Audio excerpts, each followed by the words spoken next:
A short story. Checkmate.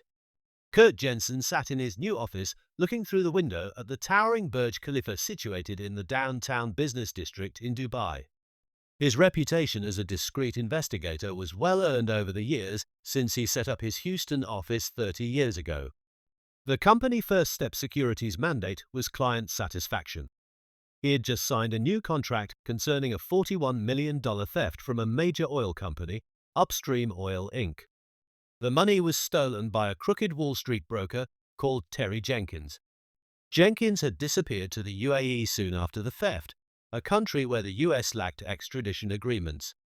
The stakes were high, but Kurt's secret weapon was his rapport with the UAE royal family and the intricate web of connections he had cultivated over the years. Discretion was everything. Upstream Oil Inc. had entrusted Kurt with retrieving the missing funds without stirring the media or government involvement. Jenkins, a sharp and ruthless trader, exploited the oil financial market, funneling the money through shell companies, luxury real estate investments, and offshore accounts. Kurt's first move was for Anna in the Houston office to trace Jenkins' recent transactions. Using his contacts in Dubai's banking circles, she found out Jenkins had parked the stolen money in luxury real estate holdings, hotels and mansions in the UAE. Kurt knew his approach had to be low-key, no open raids or arrests, especially since Jenkins was protected by the region's financial secrecy laws. Instead, he planned to infiltrate Dubai's luxury real estate scene and leverage his relationship with the royal family. A trusted informant delivered news of Jenkins' latest plan. He was preparing to liquidate his assets and flee to Singapore or further east. He had been told Kurt was using his royal connections to have him sent back to the US. This information had been leaked during parties laid on by Kurt, which were attended by some of the affluent rich that Jenkins knew. Kurt's plan was twofold: disrupt Jenkins' liquidity and coax him into a trap without risking an international incident. Kurt met with his contacts at high-end real estate firms and private banks. Meanwhile, he stayed tightly woven into Dubai's social fabric, attending exclusive events where whispers could lead to Jenkins' Dubai location. His relationship with the royal family proved crucial. Through discreet government channels, Kurt gained access to inside information, blocking Jenkins' diplomatic immunity. One evening, Kurt received intel that Jenkins was staying at a luxury villa near to his own house on the Palm Jumeirah. Using a Black Ops SEAL team supplied by Adam Stanford, a trusted CIA operative, Kurt coordinated a silent takedown, a well-orchestrated covert operation. The team arrived at the property during the early hours of the morning and entered the villa. Jenkins was awake as if he was expecting Kurt. Jenkins, surprisingly calm, "Good morning," said with a smirk. Kurt confronted him directly, no accusations, just facts. "Time to settle this, Terry," Kurt said quietly. "Your assets have been frozen. You can't run. I've seen to it that your passport has been blocked. You can't leave the country without my say-so."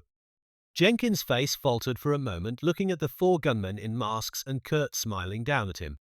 He had really underestimated Kurt's reach. He hadn't realized the extent Kurt was embedded into the royal family. Knowing Jenkins' options were limited, Kurt offered a deal: return the stolen funds in full, and he'd guarantee safe passage out of the UAE by passing the extradition order requested by the FBI. "Terry, you have to play the game or you will be shipped back to the United States today and face prosecution." Jenkins looked at Kurt and said, "You can't do that. There are no extradition agreements with the US. Terry, I have a C-20 military aircraft at the airport, ready to take you home to stand trial for embezzlement and fraud, and IT has the royal stamp of approval." Faced with no way out, Jenkins capitulated, saying, "It looks like you won." Kurt said yes. Checkmate. Kurt handed a laptop to Jenkins, and over the next few hours, the $41 million were transferred into an escrow account. With the total $41 million recovered, Kurt deducted his 10% finder's fee, and the rest was transferred back to Upstream Oil Inc.'s bank account. Jenkins was allowed to leave the region under diplomatic immunity. Kurt knew Jenkins would resume his illicit ways elsewhere. Anna had verified he had other money squirreled away in Cayman Island accounts, but they weren't covered under Kurt's contract. Kurt's reputation as the fixer was growing in the Middle East. Discretion, diplomacy, cunning strategy had triumphed over the bad guy. As the sun set over Dubai, Kurt relaxed at home with his arm around his wife Maya, drinking a glass of Cardu whiskey. His relationship with the royal family had proven invaluable, a testament to the strength of discreet diplomacy. The upstream contract had, after expenses, he had been able to bank $4 million. This was turning out to be a very good year for his new Dubai company.